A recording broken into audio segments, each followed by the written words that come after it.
You have said that multiple times over this last year, Judge. We are a county of laws. Dave Eagle just read the law.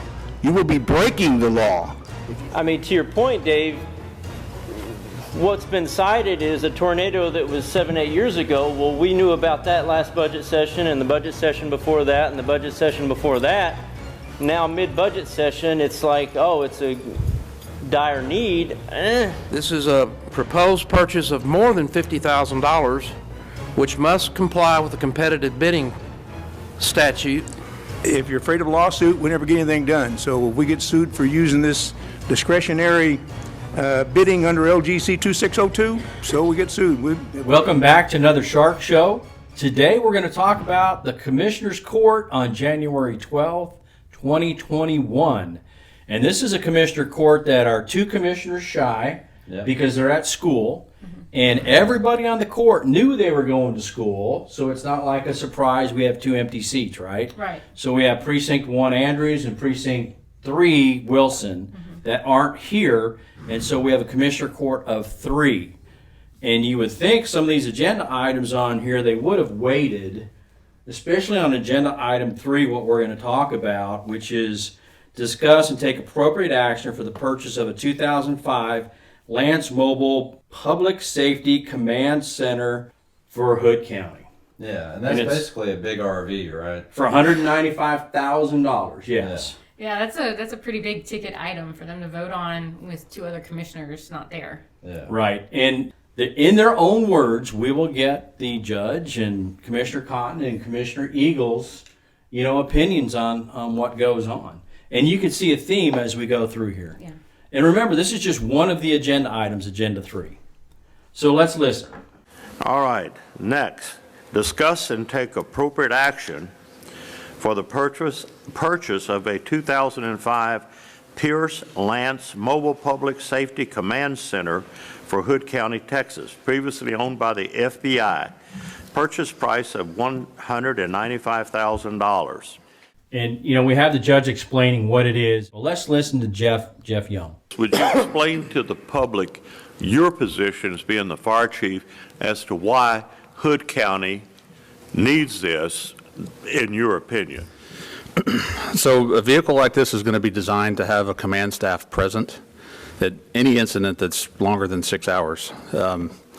We've had some law enforcement calls where they've been asked to stay and watch a scene overnight because of the evidence or whatever's going on.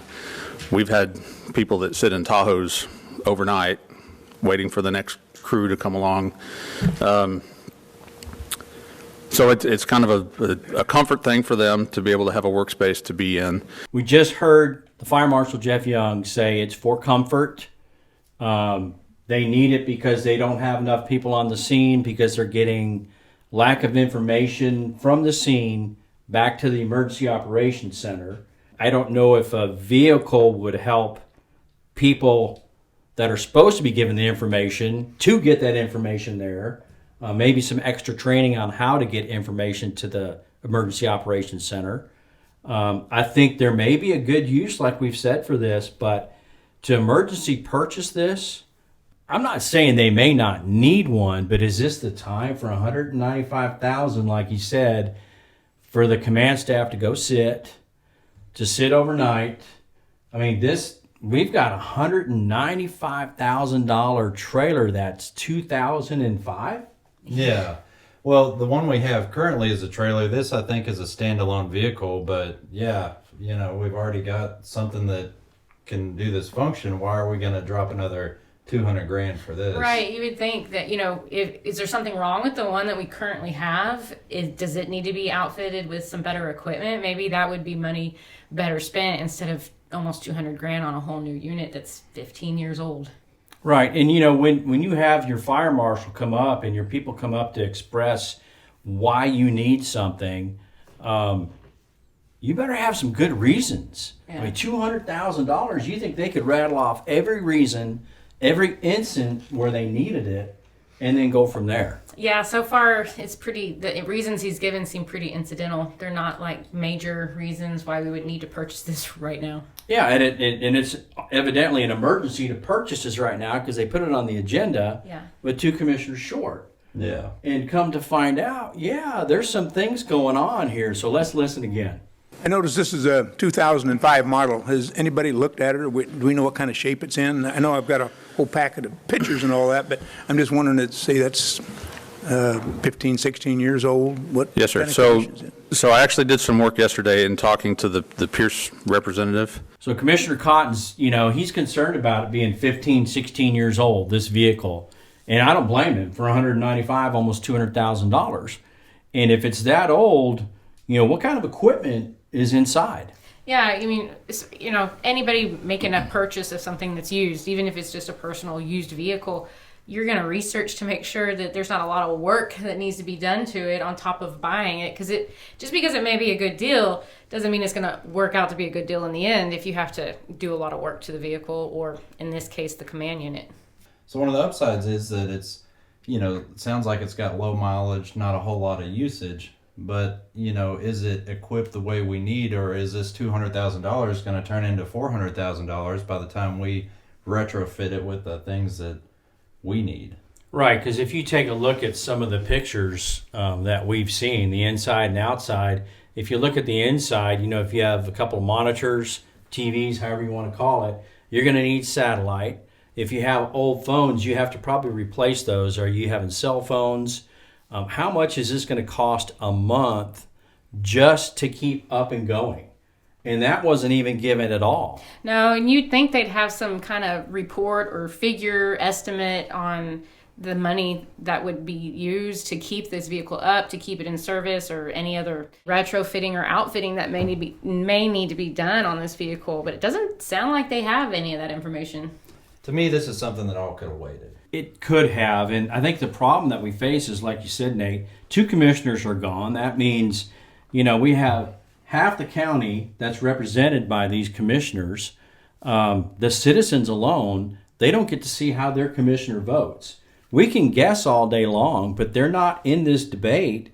And just what the fire marshal said is they were checking the things as late as yesterday, which would be Monday. Yeah. So how do the new commissioners even know what's going on? It doesn't sound like they do. And, as a citizen of Hood County, I would want my representative to be up there and be a voice for me. I'm sure many other people in Hood County feel that way as well. And again, that's no fault of Jack or Kevin's, the new commissioners. This school was scheduled. They have to go to it. Everyone knew they were going to be gone. And to top it all off, none of this was in the budget. Now let's listen to Commissioner Eagle and his response to some of this. I think we should wait till we have a full commissioners court to make a decision on a purchase of $200,000.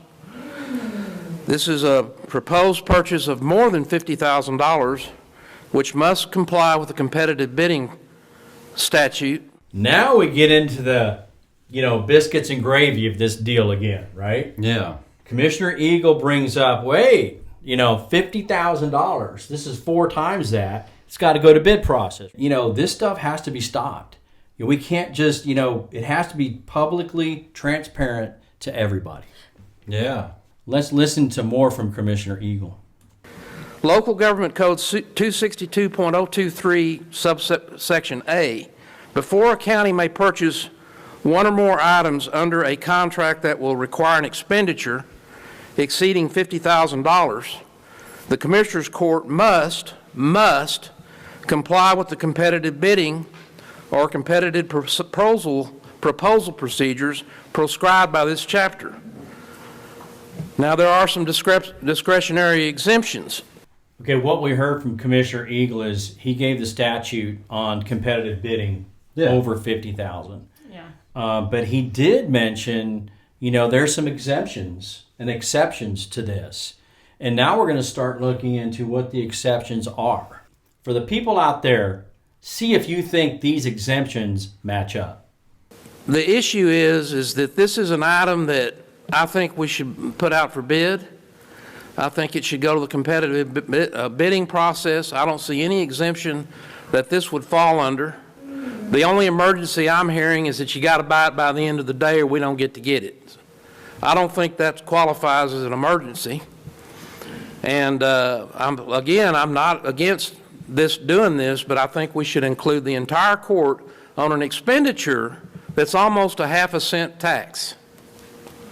So There are penalties if we violate the Texas Procurement Act, because it's potential that we could be doing that if we buy this today or okay this. If it's an intentional violation of the act, it can be a Class B or a Class C misdemeanor. If it's a non-intentional violation of the act, we can be sued by the taxpayers to void the transaction. Okay, so we hear from Commissioner Eagle that there could be a purchasing issue with this, right? Yeah. That it doesn't fall under the Emergency Act, in his opinion, and that it should go out for bid. Right, and he brings up another good point that if we aren't following this to a T, then they're opening, or we are opening ourselves up to a possible lawsuit. Exactly. And a Class B misdemeanor, I think is what he said. Yeah. Which, I mean, if there's a chance of that happening, and if it's not being done properly, you know, that's all the more reason, in my opinion, to table it, just like Commissioner Eagle said.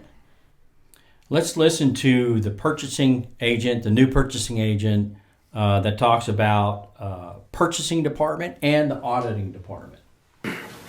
Judge, Commissioners, the purchasing department and auditing department believe this to be a legal purchase by way of Texas Local Government Code 262024, which, as Commissioner Eagle mentioned, allows the court to have discretionary exemptions from competitive bidding for the reason of public health and safety. And the Hood County Commissioners Court used this exemption once before, at least once before that we know of, in 2019 when it purchased a used fire truck for Pecan Plantation, I believe. Okay, so we just heard from the purchasing agent talking about the purchasing department, auditing department, where they're going to use this exigent circumstances like they did in 2019 for the fire truck that was wrecked in Pecan. So, you know, here we are, the stage is set, purchasing department, auditing department, and it sounds like maybe the county judge and Ron Cotton are all starting to get on board with this. We got to get it, we got to get it, we got to get it, right? Yeah, and why do we have to get it? Like, why do we have to get it now? I still haven't really heard that reason. Well, you know, the only thing is that Jeff Young kept saying that, you know, if we, you know, it's on hold, right? Yeah. It's on hold. We got to get it soon. Everybody's looking at it. And what does that remind you of? Reminds me of a car salesman. You know, hey, guy, I can hold this for you for the next 6 hours. Hurry up, talk to your wife, get back with me. We'll get you in this, you know, ASAP. They've put this sense of urgency on the court that is really undue. I mean, when you're making a big purchase like this, they're not going through the bid process. They're trying to weasel their way around the emergency clause, you know, and they've kind of fallen prey to a very typical sales tactic, you know. Right, the fear of missing out. Yeah. Yeah, and I think Commissioner Eagle sees this, and he's like, hey, let's tap the brakes. Let's do this the right way. It's not an emergency. Not really. But let's see what Commissioner Eagle has to say again. Is what you're referring to, discretionary exemptions, and it states an item necessary to preserve and protect the public health and safety of the residents of the county. Well, what does necessary mean? I looked it up. Webster's Dictionary says essential, required, absolutely needed. Oxford Dictionary, essential. So the question posed by that exemption, or by asserting that exemption, is whether this item, which item is defined, and this truck would fall under item, is necessary to preserve and protect the public health and safety of the residents of this county. So there is some case law out there on this, and my contention is that it's not necessary today. I'm not arguing that we can look at this with a full court. And that pretty much, you know, sums it up. And so far, all the testimony given is not pointing to an emergency situation that we need today.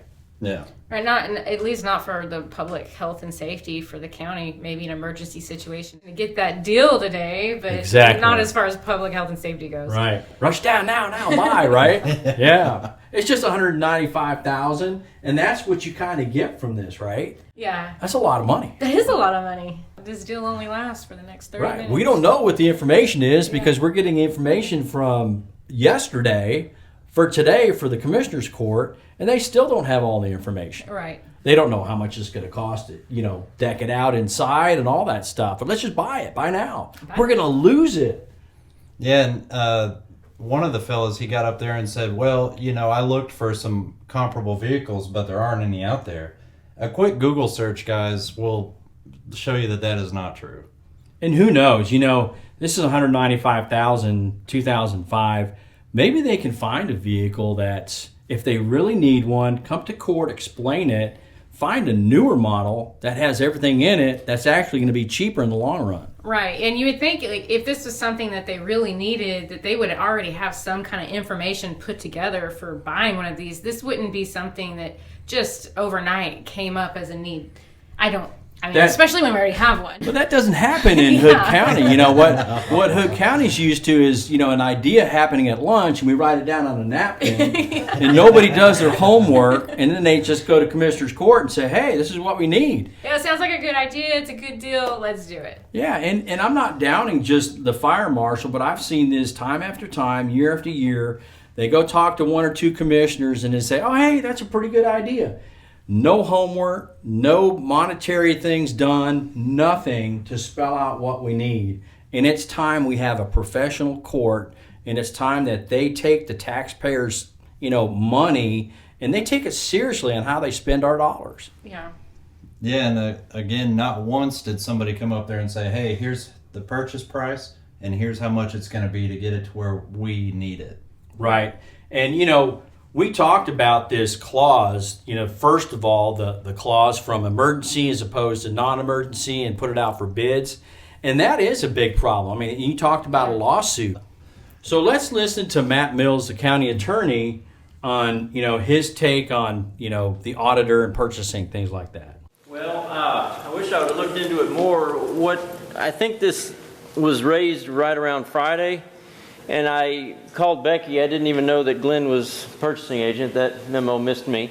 But I just said, hey, Becky, just make sure we're square on this. And she said, okay, I'll get with Glenn. And then I didn't really hear much talk yesterday or anybody really putting it to me yesterday. So I didn't really come as prepared as I'd like. But, I mean, to your point, Dave, what's been cited is a tornado that was 7-8 years ago. Well, we knew about that last budget session and the budget session before that and the budget session before that. Now, mid-budget session, it's like, oh, it's a dire need. I don't know. I mean, when we wrecked a fire truck, we were down a fire truck. I mean, that arguably is a different situation than something that pops up and we're going to do it midstream that we hadn't really budgeted for. So, I don't know. I mean, I'd have to look at that, and I haven't really dug into it. I just kind of told Becky last week, hey, make sure we're good. And So we have Matt Mills, county attorney, talking about saying, hey, and he kind of goes along the same lines as, Commissioner Eagle. There's a difference, and he sees it, but he doesn't vote. No. He can just advise a commissioner court. Yeah. Yeah, and when you have a county attorney saying they haven't really had that much time to look into it and research it, and then you have a commissioner pointing out some case law on this, there's just more reason to pump the brakes right there on this purchase. Exactly, and that's one. We haven't even got to the second one yet. Right. Now let's listen to Commissioner Cotton and how he tries to play this and figure out how we can get this in an emergency standpoint. Why we use this same logic.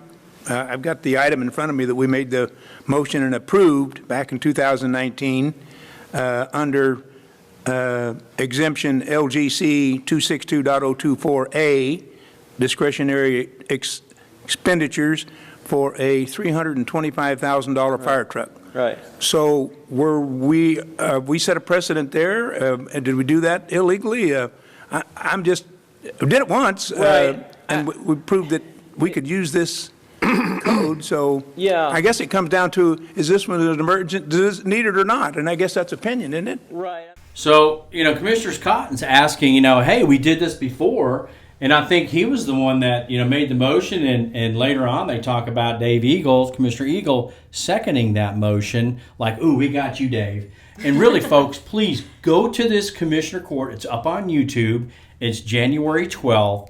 Please watch it, and you'll understand. We can't even show you how this thing flows into the Ron and Ron show. And they leave out, Commissioner Eagle, and of course, Wilson and Andrews aren't there. And it's just, this county's being run by two people. Yeah, like you said, the Ron and Ron show. Yeah. After listening to all this, you're saying, where's this money coming from, right? Yeah. Well, Ron Cotton asked the auditor, and they say it's coming from the CARES Act. So, let's listen to Ron Cotton say, hey, where's the money coming from? I think I've heard that the money is there to purchase it, not in the budget, but the money is there. I guess I can say using the CARES Act money that we have from the CARES Act that we need to spend or lose it. I mean, we've already got it in the bank, and no, it's not going to cost the taxpayers more money because we don't use it. It goes back to the state, and you pay the taxes anyway. So here we go. We got the answer from the auditor. It's CARES Act money. So as this is starting to develop, we definitely have unethical questions going on for this. And we have, we're borderline, illegal issues dealing with the Open Meetings Act and the Texas Procurement Act, whether it's an emergency, non-emergency. Mm-hmm. And now we're talking about what's on the agenda, if it's voted on, the line item transfers. And let's listen to Commissioner Cotton on how he feels about this. If you're afraid of a lawsuit, we never get anything done. So if we get sued for using this discretionary bidding under LGC 2602, so we get sued. If we didn't do anything because we're afraid of getting sued, we'd never get anything done. So if we use this code, meaning that we've talked about it, there's some issues, let's just go ahead and do it instead of err on the side of, hey, how about we don't get sued for doing something unethical? Yeah. We're talking about, them using it for a comfort station and for the, command staff to sit in. But, if you look at the CARES Act, right, Courtney? Right, yeah. And you can go look at the CARES Act yourself, and you can look at the statutes in there, and it's all spelled out how the governments are supposed to use this money. It's home.treasury.gov. All the information is on there, and it's very clear that it has to be an expense incurred due to the coronavirus or COVID-19 response. So if we're going to have to use, for example, this new command center for the coronavirus response, and we would have to if we're using the CARES Act money, then have we already been using the command center we already have for the coronavirus response? And we've just had so much demand for the use of the one, now we need another one? Like, how is this second one being justified with the CARES Act money? Right, and, they brought that up. This is CARES Act money, right? Right. So, all we have heard is how it's going to be used for everything else but the CARES Act. Yeah, and, if we're going to use this for COVID response, I can't see anyone being able to reasonably socially distance inside of that RV. And, the emergency management coordinator, Jay Webster, comes up, and he speaks about, them using it. Mm-hmm. And let's listen to Jay Webster. I could be using it for the testing that we're doing. I could be using it for what we're working on towards the vaccines that we're working on trying to get. We could have used it at the couple of fires that we've had in Crescent here recently, the explosions that we've had. And what Jay Webster was saying on this clip is basically, hey, they could be using this for vaccines. They could be using this for the stations, for everybody to come at. But I don't think I've seen very many vehicles out there for any stations anywhere. Have you? No, only thing I've seen so far is like those drive-through testing tents. And if they're going to use this for vaccines, are they going to have people drive through and they're going to give them the shot through their car window? Or like, how is this going to work with the command center?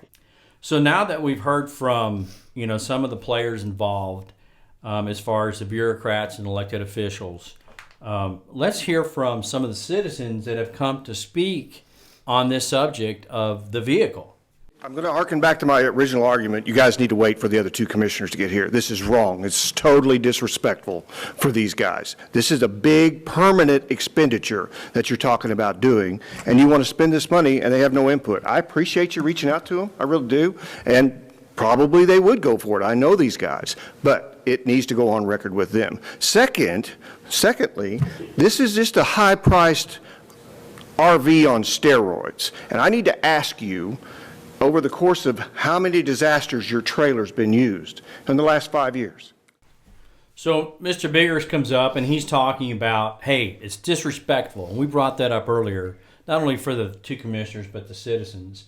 And how many times is this vehicle, what do you use now? And it goes back to that same old story. You know, what we have now isn't really good. It isn't updated. Well, basically, you haven't kept it updated. Yeah. So now you want something that, are you going to keep this updated? Who's going to be in charge of it? If you can't fix the first one, why are you going to get a second one? Exactly. Part of the reason the trailer doesn't get utilized more is because it's not equipped to effectively do what we need it to do. Okay, how many events in the last 5 years that you could have used something like this? There would be several. We could have used it probably half a dozen times already in the last 3 months. In the last 3 months? Yes, sir. I missed those big events. So anyway, it once again, you're wanting to spend all this money, this CARES Act money, the $2.5 million man sitting back over here that got you your money. You guys are doing it, and it smacks of a used car dealer. We got to buy it today, and today only, because we're going to lose it. And, you know, the streaming people are watching out here, folks. You guys have to understand that over this last year, we don't have a real good taste in our mouth with county government. And our Bible tells us to pray for you guys, but you've made it really, really hard last year. And you're not.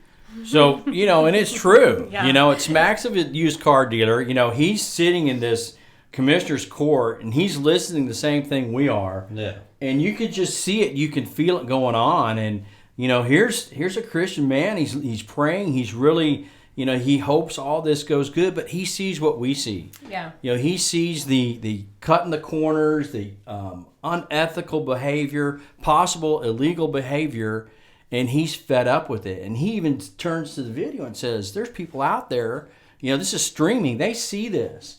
And now people are starting to watch, and it's not the good old boy system anymore. Right. You know, put stuff under the rug. You know, this is the light. Yeah, and I hope more people continue to watch. That's what we need. We need eyes on our elected officials to hold them accountable. If they know their actions are being watched, they know the citizens are keeping up with what they're doing, they're going to start checking themselves, and we hopefully won't have to be the ones doing it for them all the time. So, you know, Mr. Biggers is doing such a great job. Let's listen as he continues. And you're not kicking the year off good now. I say table it, find something you need afterwards when Andrews and Wilson are here, and at least get their input on the whole deal. I appreciate your efforts. I have no doubt that the county needs something like this. Makes it more centrally located. But buy now, or you're going to lose it today. That doesn't smack well, and the people out there are not going to smack well with them. So Mr. Biggers finishes up, we think, and does a great job, and tells it like it is. And, you know, thank goodness for Mr. Biggers and people out there that are speaking out. Let's listen to the response now from County Judge Ron Massagill. Mr. Biggers, I'm going to be the first one when Jack Wilson comes back and when Kevin Andrews comes back and at the next Commissioners Court meeting to ask them their opinion about whether or not we should have bought it when they say that we have until today to buy it or not buy it. You bet I would like to have Jack Wilson and Kevin Andrews here. I really would, but I don't want to take the chance of losing it. But you're going to get the chance to ask them, and I want them to speak from their heart to find out how they would vote. So here's the county judge's response. I really wish they were here. I really want you to get their opinion on how they voted, though it doesn't matter because we're going to ramrod this through. Yeah. But I really do, you know, thank you for your input. We're doing this anyway. We got to get it right now. But thank you, Mr. Biggers. Thank you for coming up. Yeah. You know, it's what we've come to expect from him now. And let's listen to the judge as he continues. And we're going to get to see whether or not we have disrespected those two gentlemen, because they are both friends of mine. I respect them both very much, and I would never disrespect them, just like I wouldn't disrespect you or any other resident of Hood County. You know, it's funny hearing the judge say this, that he would never disrespect a citizen of Hood County, but what did we just put a video out of a couple weeks ago? I mean, I saw several instances there and a little bit on this day too where he's disrespecting the people. You know, that doesn't count because he said he would never do that. So Yeah. And, you know, take a look. We're talking about the Shark Tank video Yeah. from the county judge. And, you know, what we had found was, you know, we compiled some of the things. And under the videos we were doing, we noticed this trait. Mm-hmm. And we really, you know, want this trait to end. And hopefully the judge will work on it. But, you know, he's talking like he's working on it. Yeah. But let's, you know, let's listen and see how long it lasts. Yeah. So I don't appreciate you're telling me that if we vote on it, that we are disrespecting Jack Wilson and Kevin Andrews, because I don't see it that way at all. That's the problem, Judge. I listen to you, sir, without interrupting you. Would you give me the same courtesy? Go ahead, sorry. Well, thank you. And when we have the gentleman here, the purchasing department, the audit department, Chief Young, Jay Webster, all looking at this thing, saying that we either have to get the purchase of this mobile unit today or we will lose it. Okay, so he does a pretty good job, you know, all in all. And, you know, he wanted to talk and he let Mr. Biggers talk and he did a fairly good job. And he's saying he, you know, was not going to disrespect the people. And I get that. But the bottom line is, and it comes out here at the end when he speaks and says, you know, Jay Webster, Young, the purchasing department, auditing department, they all say we need to get it, what? Now. Yeah. Yeah, and why do we need to get it now? It's not an emergency. Not one person has said exigent circumstances on why this is an emergency right now. Right, or even explain how this is an emergency pertinent to the CARES Act money. So other than it has to be done today or they're going to miss out on this. You know, and one person that was missing in all this, and I would like to hear his opinion on it, was Sheriff Deeds. I mean, correct me if I'm wrong, he didn't get up there and testify. He wasn't there speaking, saying we need it. I think that would kind of fall under his purview if we had a response vehicle like that, because the SO would be using it some too. You know, and he, I guess, didn't feel it was important enough to get up there and say we needed it. Let's listen to the judge. And he kind of reverts back to his old self. And I don't think he likes the way the line of questioning is going. And let's just listen on, you know, him saying, if we buy this vehicle, well, let me tell you, it's already a done deal. Yeah. Yeah, don't if, ands, or buts anything about this. They came prepared to get this vehicle, no matter what. Yeah, this decision was already made. Let's listen to the judge. You really made a mistake. And Kevin Andrews comes up there and says, boy, you really made a mistake. I wouldn't have voted on it. But if they come back, Mr. Biggers, and they say, you know what? I would have voted, and I wish I was there and I could have voted. Are you going to still say we did something wrong, Mr. Biggers? You're not only disrespecting them, you're disrespecting Mr. everybody in Biggers, their are you still precincts gonna so that say they that we did represent. something wrong? If they say that, yeah, I wish we would have got it, then let's start looking for one. Start looking for one. And let me tell you something, That's Judge. the problem. Let me tell you. Get one. This is a unique deal. Okay, I've sat here and listened to you say we are a city and a county and a state and a country of laws. You have said that multiple times over this last year, Judge. We are a county of laws. Dave Eagle just read the law. You will be breaking the law if you spend this money. And I, as a citizen of this county, will step out that door and I will file the lawsuit. It's got to stop. This has got to stop. This disrespectful of the citizens and the dollars and everything else, it's got to stop. You spend this money breaking that law that you say we're a citizen or county of laws and a country of laws, it's got to stop. And I will file the lawsuit. Thank you, Mr. Biggers. So there you go. I mean, it kind of kicked up again, and the judge went to, you know, interrupt back and forth, and then he kind of just leaned back and just smiled and just, you know, this thing's a done deal. Yeah. You know, and you could see it coming, Biggers can see it coming, and no matter what the citizens do, no matter that the citizens say, hey, Commissioner Eagle said, this is an illegal deal. Right. You haven't shown us, why this is an emergency, and we haven't gotten into the budget amendment yet. So this thing just goes downhill. Now let's listen to Commissioner Cotton. Does the county have buyer's remorse? We bought it, and then next week, the other court came back and said, "Nope, we don't like it." Could we get out of that purchase? That's probably for purchasing or auditor, but I would think once you buy it, I would guess. So, Commissioner, Ron Cotton wants to say, hey, what if we buy this? Do we get buyer's remorse if we want to take it back? Well, that's part of voting. You either vote for it or you don't vote for it, and you've been given plenty of opportunities and information to say, we shouldn't vote for this today. We have to buy it first to know what's in it, right? So, not really. And it's the only remorse here is voters' remorse in Precinct 2. Yeah. And let's listen to the auditor, the Hood County Auditor, Becky Kidd. Becky Kidd, I would like for your information on here to see if we are doing this correctly, have the money to pay for this.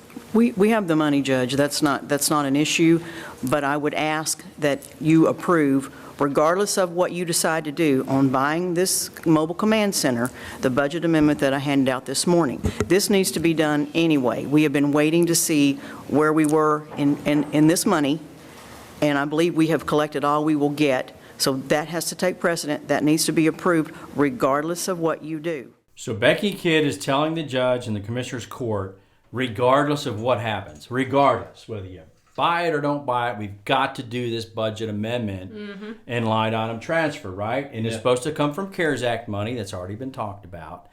Why do you think we have to do this budget amendment or line item transfer?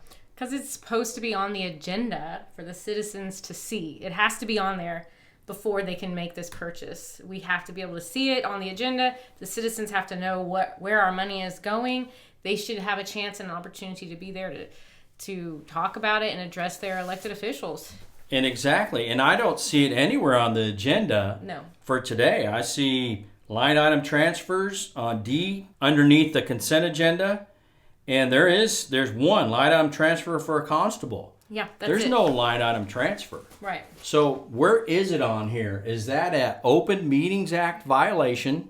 They're talking about something and they're preparing to vote on something that's not on the agenda. You can't just go buy something without earmarking that money out of another fund, right? Right, where the citizens are aware of it and it's transparent. And we can even go back. I've got the agenda from September 8th of 2020. Listed under the auditor, it's, line item transfer / budget amendments. So they're looking at the same type thing. They have 8 from the Sheriff's Department to development, emergency management, the whole works. And then you go to August 25th, 2020, budget amendment. Under D, same thing, auditor, line item transfer. They've got 9 things: facility maintenance, sheriff's office, facility maintenance, abandoned vehicles. So folks, you have to put these budget amendments, line item transfers on the agenda for the people to see.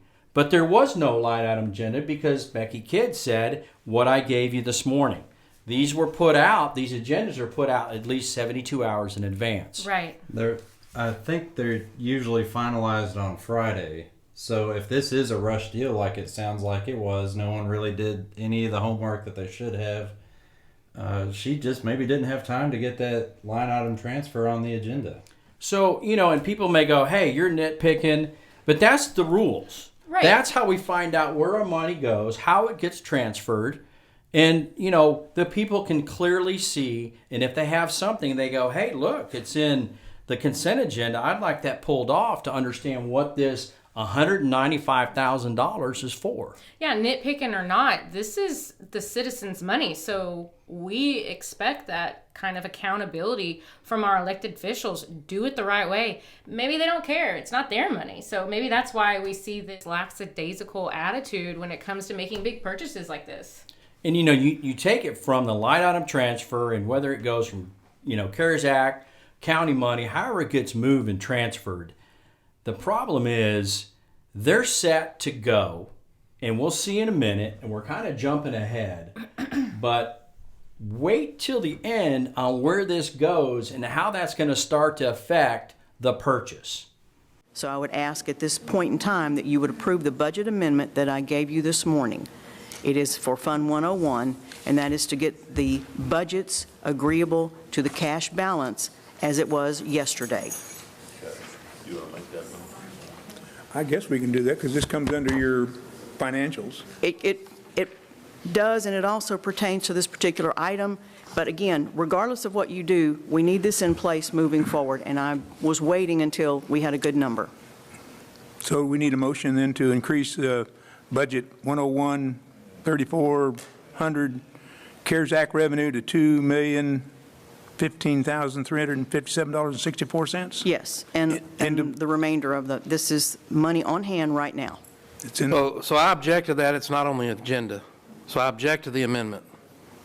Here we have Commissioner Cotton with an amendment to this item number 3, and Commissioner Eagle objects, just flat out, he objects. And he understands what's going on. Yeah. You know, there's something not right that's going on with this. Yeah, and he's made his case. He's pointed it out to the other commissioners, but once again, falling on deaf ears. So what we're looking at is the auditor saying it's going to Fund 101. So there may be some legal ramifications that come from this because, you know, it's one of those, you know, how can you purchase something before you have it type deal, and where's the money going to come from? Okay, we're going to hear now the Ron and Ron show.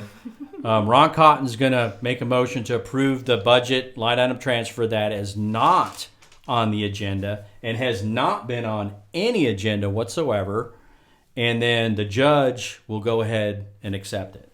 I believe what the auditor's telling me. I don't know that. You make the motion? Yeah. To approve the line item? Yeah, move the line item change. Okay, I second that motion to make the line item budget Transfer. amendment for the CARES money to go into Fund 101. Yes, sir. Okay. If you buy this vehicle and you don't have the line item budget amendment already on the agenda, is this even a legal purchase? It's questionable. I mean, I don't know if there's any case law on this. I'm not an attorney, but it kind of sounds illegal to me. And if we want to go off precedent, every other time that they make purchases like this, there's the line item transfer and then the purchase. 2 separate votes, you know, and this time they're all kind of bundled into one. Yeah. I mean, you know, you'd think, especially with all the examples and reasons that Commissioner Eagle gave and the citizens speaking, that they would have pumped the brakes on this just to make sure. I mean, this is $200,000 of the citizens' money, the taxpayer money. Let's make sure all of our T's are crossed and our I's are dotted. Let's make sure we're doing this the right way. So let's go to Cotton making the final motion for item number 3 on the agenda. Judge, I'll make a motion I'm going to make a motion to approve the purchase of a used 2005 Pierce Lance Mobile Command Center and corresponding line item transfer, we've already done, from the emergency management budget, and for the court to exempt the purchase from competitive formal bidding under LGC 262.024A, discretionary exemption A2, an item necessary to preserve or protect the public health or safety of the residents of the county. I second the motion. Any further discussion? Okay, all those in favor, say aye. Aye. All those opposed, say same motion. Nay. Okay. Motion carries 2-1.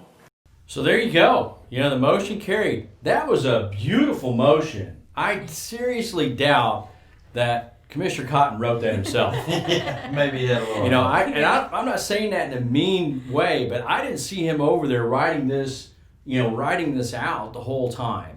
Right, yeah, that was pretty inclusive of every little detail that needed to be in there. for this to happen. For such a complicated and arguably unethical deal. Yeah. Yeah, it was pre-written, but somehow it doesn't fit the general, approve the purchase of a $195,000 vehicle, right? Right. Yeah, so, even by what they said, in the motion, you could tell it's just the Ron and Ron show and rubber stamp it. Nobody will ever know. But, going from this, okay, it was approved.